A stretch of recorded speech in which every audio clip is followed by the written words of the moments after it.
భూమి అలాగే ఉంటుందా? భూమి తరుగుతుందా? ఇప్పుడు బంగారం ఉంది, బంగారం తరుగుతున్నట్టు తరిగినప్పుడు తరిగిన రేటు అమ్ముతారు. అయినా దాన్ని తరుగు తీశారు. ఎంత మంచి బంగారం కొన్నా ఇంతైనా తరుగు వస్తుంది.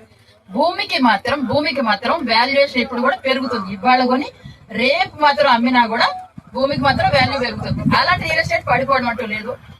మా సెరెనిటీ వెంచర్ వాళ్ళైతే, మా కంపెనీ వాళ్ళైతే వాళ్ళు చల్లగా ఉండాలి. ఎప్పటికీ మాకు మంచి ఆదరణ చూపించారు. ఈ నవ్వే డేస్, ఈ రోజుల కష్టకాలంలో మేము ఇవాళ తిరుగుతున్నాం అంటే వాళ్ళ దయండి, సెరెనిటీ కంపెనీ వాళ్ళ దయ. మా కార్లు ప్రొవైడ్ చేసుకుంటూ, మాకు ట్రైనింగ్స్ ప్రొవైడ్ చేసుకుంటూ, ఇలాగే సిస్టమ్ ఇచ్చుకుంటూ ట్రైనింగ్ మంచి వెంచర్ వేసి ఇచ్చారు మాకు.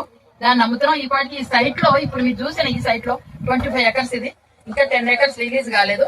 ఈ సైట్ లో ఆల్రెడీ ఆల్మోస్ట్ ఆల్ 80% క్లోజ్ అయిందండి. దీంట్లో ఇన్స్టాల్మెంట్ ప్లాట్స్ అయితే దగ్గర పడ్డాయి. అవుట్ రేట్ ప్లాట్స్ అయితే ఇంకా సగం ఉన్నాయన్నమాట. అవి అవుట్ రేట్ మీన్స్ మనం ఏదైతే ఎంట్రన్స్ లో స్టార్టింగ్ నుంచి వచ్చామో అవన్నీ అవుట్. మనకు కావాల్సింది మెయిన్ ఇంపార్టెంట్, ప్రతి ఒక్క వ్యక్తి వాల్యూ ఇవ్వాలంటే డబ్బు ఉంటేనే అన్ని హోదా వస్తుంది.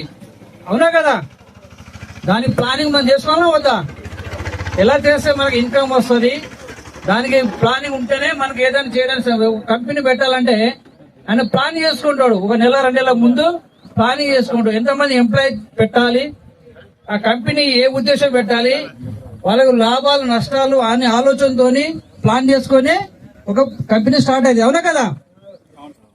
అది కూడా మన జీవితంలో కూడా మనం ఎదగాలంటే ఒక ప్లానింగ్ ఉండాలి. ఆ ప్లానింగ్ ఉంటేనే సక్సెస్ అవుతాం. ఆ ప్లానింగ్ లేకపోతే ఏది సక్సెస్ అయ్యే అవకాశం లేదు. కాబట్టి మనం కూడా మన సరణి టౌన్షిప్ ప్లానింగ్ మీటింగ్ పెట్టుకున్నాము.